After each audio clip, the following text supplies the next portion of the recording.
Has an Assassin's Creed Japan already been done? Hey, welcome to my channel everyone, I'm the globalcherry and I will be talking about this Assassin's Creed-like game. Before we begin, subscribe, like the video, and enjoy the show. 2025 marks a new year for us assassins who work in the shadows to serve the light. This Valentine's Day, you'll step into Assassin's Creed Shadows set in feudal Japan. You'll play as either Naoe or Yasuke, diving back into the beloved Assassin Templar storyline. Ubisoft has recently revealed exciting details about Shadows. Roaming bosses called Guardians will return to the maps, remniscient of the Phylakitai in Origins, and mercenaries in Odyssey. Players can also look forward to new mechanics like a grappling hook, warring factions within the province, large-scale battles, enhanced parkour, settlement customization, pets in your hideout, engravings, a tea room, and allies with their own story arcs. As exciting as Shadows sounds, I've discovered a similar game that Assassin's Creed fans should check out while we wait.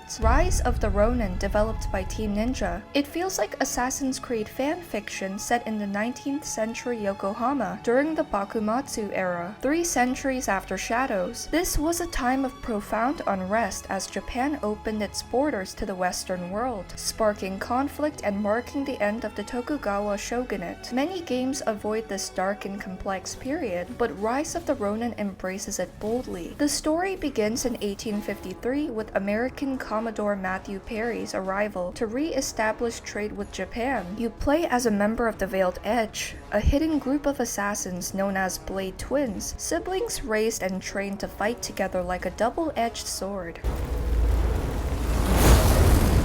The two of us are one. Don't forget this. What's unique is the ability to customize both your character and your twin through a robust character creator. I started as a male Ronin, but later created a female Ronin because I wanted to look as hot as my twin. You can also choose different class and weapon specialties, tailoring to your playstyle. Classes include Stealthy Breaker, Deadly Killer, Seducer, Sapper, and Beginner. At the start of Rise of the Ronin, you choose which one of your Blade Twins to play as during the prologue. You have a tutorial for the basics of combat before you both embark on a high-stakes mission, assassinating Commodore Perry aboard his black ship to stop the Americans from reaching Japanese harbors. However, a tragic turn of events separates you from your twin, setting you on a journey through Yokohama to reunite with your other half. The dual protagonists bear a striking resemblance to Assassin's Creed Odyssey's Kassandra and Alexios. Like them, your characters come with a rich, pre-established backstory that shapes the overarching narrative and influences the game's ultimate decision-based ending.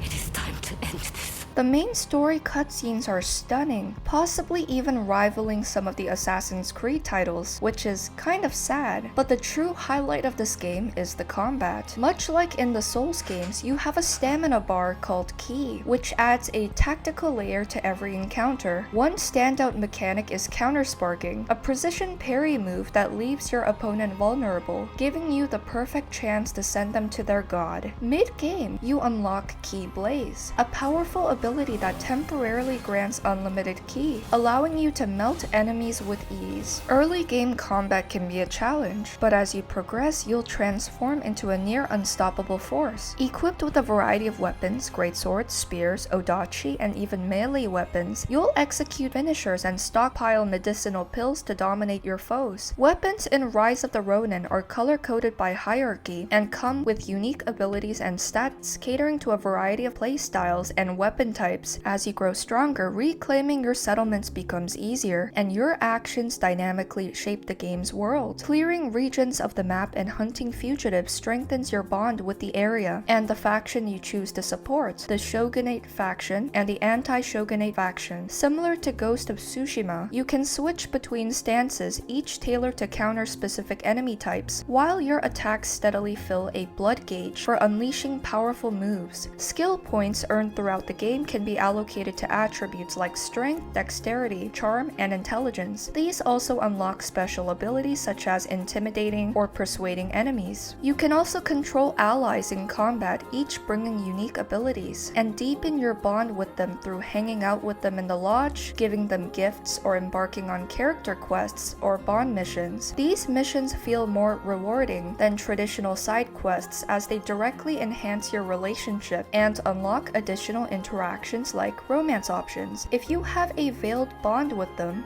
finish your business and come back alive.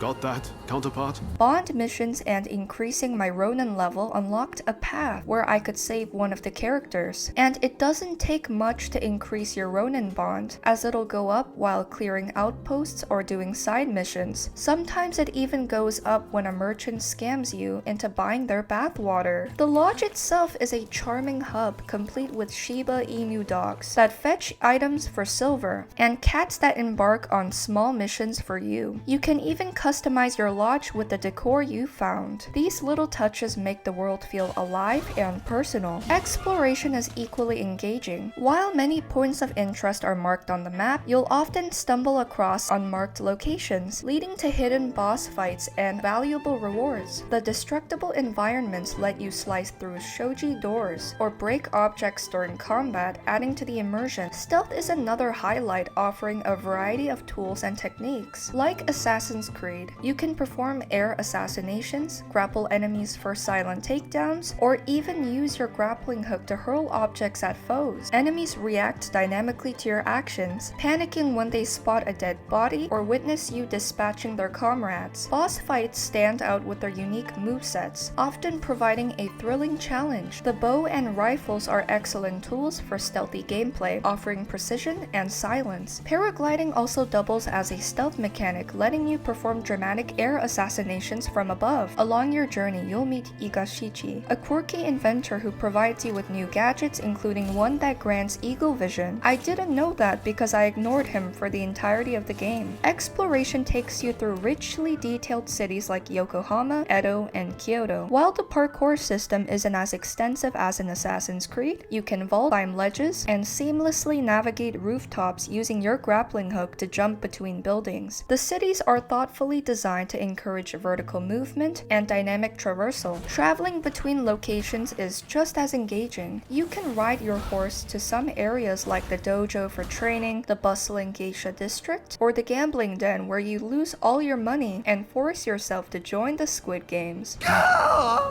Damn it all! For completionists, the Testament of the Soul lets you revisit previous regions and replay specific quests without hindering your main progress. The game also features entertaining mini-games such as target practice while riding horseback. As you assist citizens in grassroots missions, the world reacts dynamically to your actions. NPCs respond based on whether your weapon is drawn or if you recklessly charge through a crowd on horseback, adding a layer of immersion to the experience.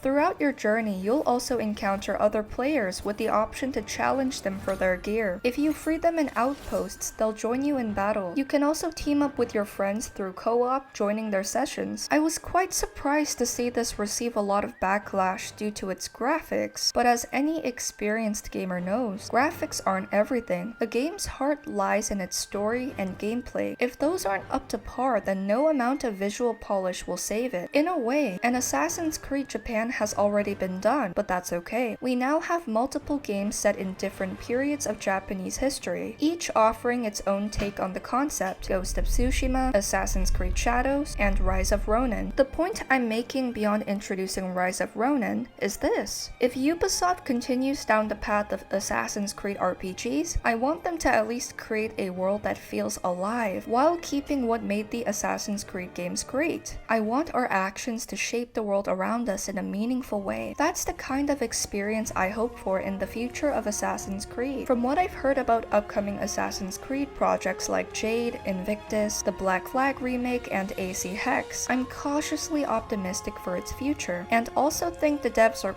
probably locked away in Ubisoft's basement. That is all for today. If you enjoyed the video, please make sure to leave a like and subscribe for more content like this, especially if you're an Assassin's Creed fan, and comment your thoughts on the game. Let me know if you're you're willing to give this a shot. I played this while I was sick and this entire game was such an enjoyable journey. And I played Ghost of Tsushima long ago on the channel. And for those who tried this, what is your honest opinion on this? Thank you for watching, and that's all.